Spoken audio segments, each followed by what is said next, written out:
You may recall that the PCs initially said they were going to open up the market, there was no cap on stores, and all of this sort of stuff. But then, well, wait a minute, we don't have enough weed. There's just, apparently it doesn't grow like a weed, we don't have enough of it. So then the government brought in this lottery system, and then they said, well, we're just going to give out a couple of licenses at a time. And the reason this is a huge problem for cannabis companies, for the attempt to break down or crack down on the illicit market, is that, surprise, surprise, this is where the people live. People live in southern Ontario.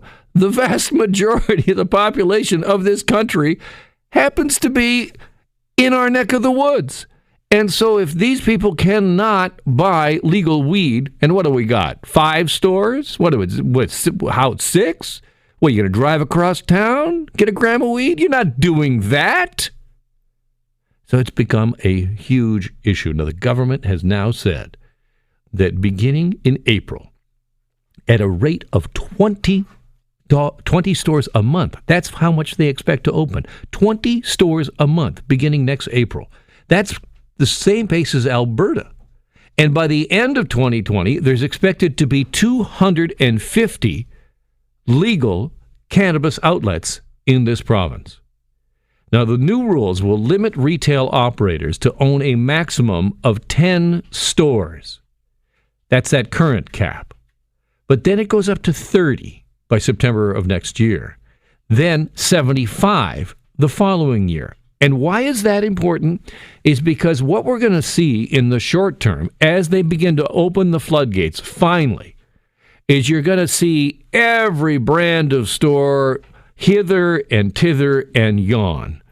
Every store will be different, something that you've never seen before, and then the consolidation will begin because the big players are coming. So there'll be 20 stores that'll be a particular brand, and then there'll be 50 stores are that brand, and so on, until the marketplace is going to shrink down to just a couple of main players.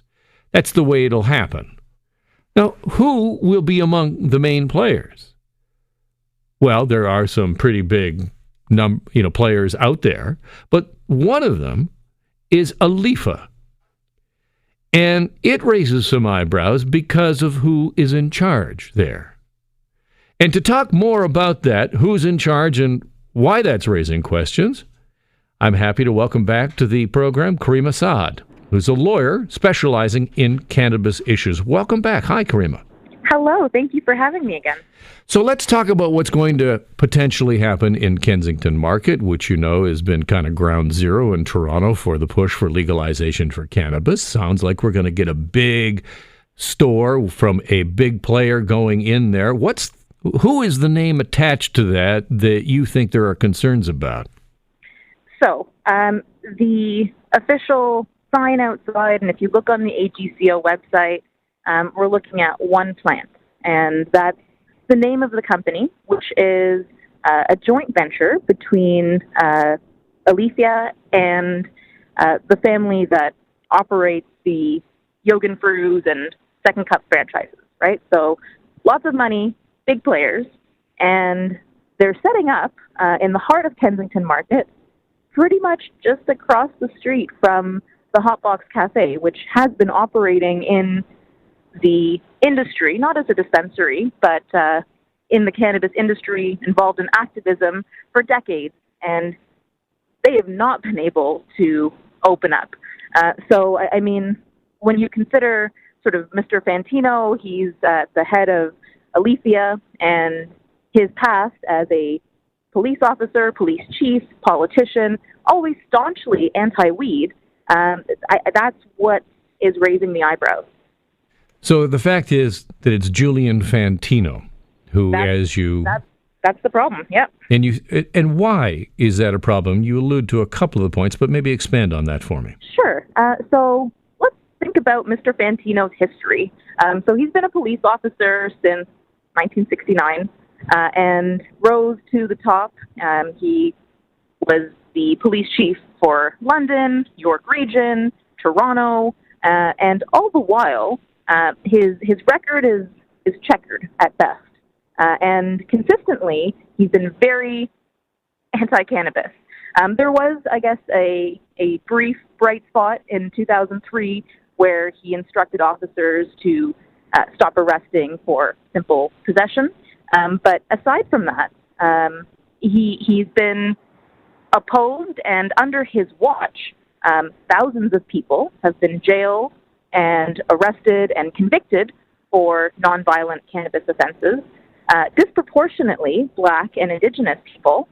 And those subsets, there's data showing that they were treated in much harsher ways than their white counterparts. So all of this, right, when we think about, who is profiting from legal weed and who has been left behind, the hypocrisy here, very troubling. Fantino told the Toronto Sun in 2004, quote, "I guess we can legalize murder too, and then we won't have a murder case. We can't go that way." That was his response when asked about legislation that would legalize marijuana. He was strongly opposed to it then. Could you not make the case, though, Caryma, that Mr. Fantino was simply upholding the law at the time and that he is free now to pursue profits under a new law? That's an interesting question, right? And there's what's legal, what's moral, what's right, what's wrong. Legally speaking, sure, there's nothing that prevents him from profiting at this juncture, and people's minds change. All right, we can accept that. But where I take issue is he was enforcing laws in a harsh way against primarily minorities in a way that stifled and tried to shut down this cannabis industry. For him to now be at the forefront of making profit through the recreational market when there are still people who are either sitting in jail or dealing with the fallout, the consequences of having a criminal record, these same people who cannot get into the industry, I don't think he's done enough to atone for the harm that he's caused, right? There's been no calls for cannabis amnesty from Fantino. There have been no calls for a fair and free market. So he, on the one hand, was profiting from prohibition. He made his career off of this, and now is profiting from legalization. Where is the equity? Would some kind of atonement go some distance to? You talk about having records expunged. There has been some evidence that people of color are having much more difficulty actually getting through that process, which has not been particularly easy for anybody, it seems. Yeah, the regime that was set up, and to be fair, this was a liberal initiative, and Mr. Fantino was not in power in Parliament at this time, right? So I'm not laying the whole dilemma at his feet, but I think atonement is the very least he could do, starting off. And if I was in charge of the rules, I would say that former politicians, prosecutors, police officers who made their living on enforcing the war on drugs, really they should be at the back of the line, and we should have a licensing system that provides meaningful reparations, right? Because words are cheap. It's not hard to say sorry, although I'm still not holding my breath on that. But for those who suffered real-life consequences for nonviolent offenses that really paved the way for legalization, those are the people who need to be profiting. Caryma Saud is a lawyer specializing in cannabis-related issues. Always great to have you on the program. Thank you for joining me. Thank you. Take care. We did reach out to Julian Fantino to see if he would respond. He has not gotten back to us as we go to air.